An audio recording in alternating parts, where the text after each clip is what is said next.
ఒకసారి చంద్రబాబు గారు ఇంగ్లాండ్లో పర్యటించినప్పుడు ఆయన మీద నిఘా పెట్టిందంట అక్కడ ప్రభుత్వం.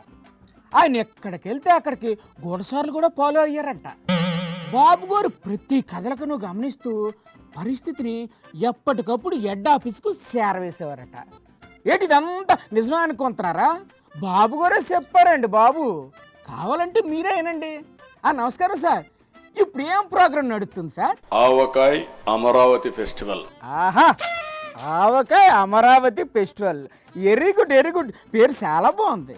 ఆవకాయ్ అనగానే గుర్తొచ్చేది ఆంధ్రప్రదేశ్. ఇంకా చాలా గుర్తొస్తాయి సార్. ఎన్టీఆర్, ఏఎన్ఆర్, ఈ ప్రాంతం నుంచే కృష్ణ, శోభన్ బాబు, ఎస్వీఆర్ అందరూ ఇక్కడి నుంచే వచ్చారు. ఇంకా ఉన్నారు సార్ హీరోలు, మీరు చెప్పట్లేదు కానీ. చిరంజీవి, మా రాష్ట్ర ఉప ముఖ్యమంత్రి మిత్రుడు పవన్ కళ్యాణ్ కూడా ఈ ప్రాంతం నుంచే. అయ్యో బాబు, బాలీని మర్చిపోయారేటండి. బాలయ్య అఖండ తాండవం గురించి చెప్పాల్సిన పని లేదు. అందరూ కవర్ అయిపోయారా? ఇంకెవరన్నా ఉన్నారా? తెలుగు హీరోలకు ఉండే క్రేజే ప్రత్యేకం, దాంట్లో అనుమానమే లేదు.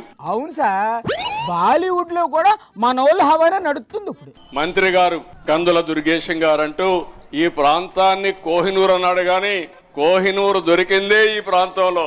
ఇప్పుడు ఎక్కడుంది సార్ ఆ కోహినూర్ వజ్రం? ఇక్కడి నుంచి అది నిజాంకి వెళ్ళడం, అక్కడి నుంచి ఎక్కడికి వెళ్ళింది? నిజాం నుంచి బ్రిటిష్ కి లండన్ కి వెళ్ళడం.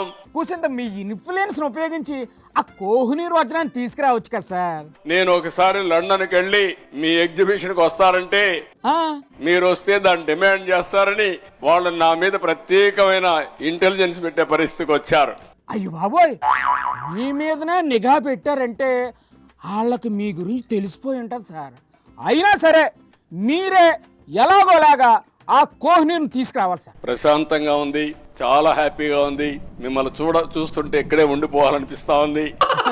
ఇంకా ఏమేం చేస్తున్నారు సార్ ఆవకాయ్ అమరావతి ప్రోగ్రామ్ లో?